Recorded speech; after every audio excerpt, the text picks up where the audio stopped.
Someone that believes in freedom, someone believes in the country, someone believes in the flag, someone that believes in their faith, someone who believes in a smaller government, someone believes that they should fight to preserve their land, someone believes that in the Second Amendment, someone believes in body sovereignty. So what's the difference? But you're calling them Trumpsters? You're an idiot. They're human beings fighting for the same thing we're fighting for. I got put on that list because I was talking to white America.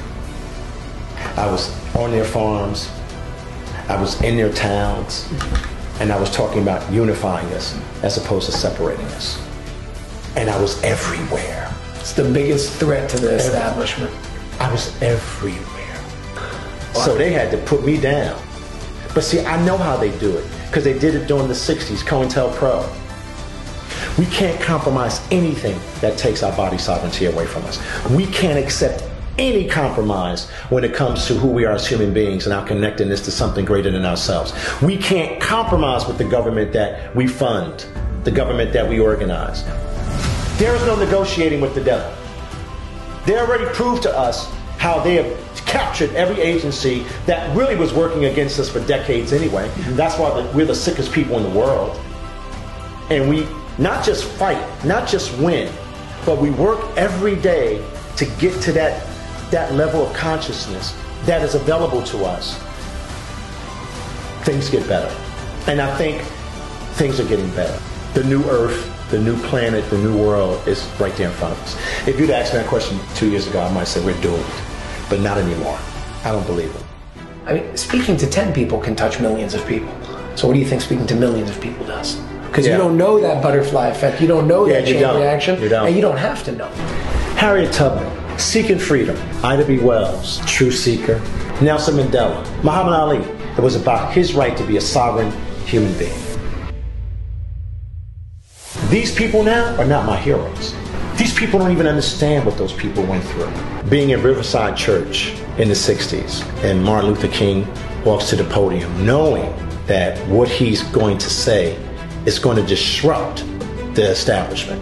It's just like when I spoke at the monument, I told you, I am standing up there talking about the same exact thing. A world of no bigotry, a world of no segregation, a world of no hate. Socialism, communism, totalitarianism, all of it's still here. It cloaked itself, and now you see it all. And that's the great thing that's happened in the last 2 years. We see the whole playing field. I turn around and I look, and I said, you know why we're going to win? Because love wins. I never forget that day. I get up in the morning and say, who am I? I guarantee you, it's going to be mind-blowing. Yeah. Because when you ask that question, who am I? You really, or you open up a Pandora's box. Yeah. I want you to inhale God and exhale fear. This guy made it to that whole disinformation dozen list without a social media account. You know, we were the stewards of a major shift politically in the state of New Jersey and around this country because we were very, very innovative. Well, first of all, I'm an insider. I was trained by these evil people. I've worked with these evil people. I knew their language. I knew how they operate. I knew how they funded themselves. And then I started realizing that every elected official that I met was anti-family. Every elected official that I met was anti-children.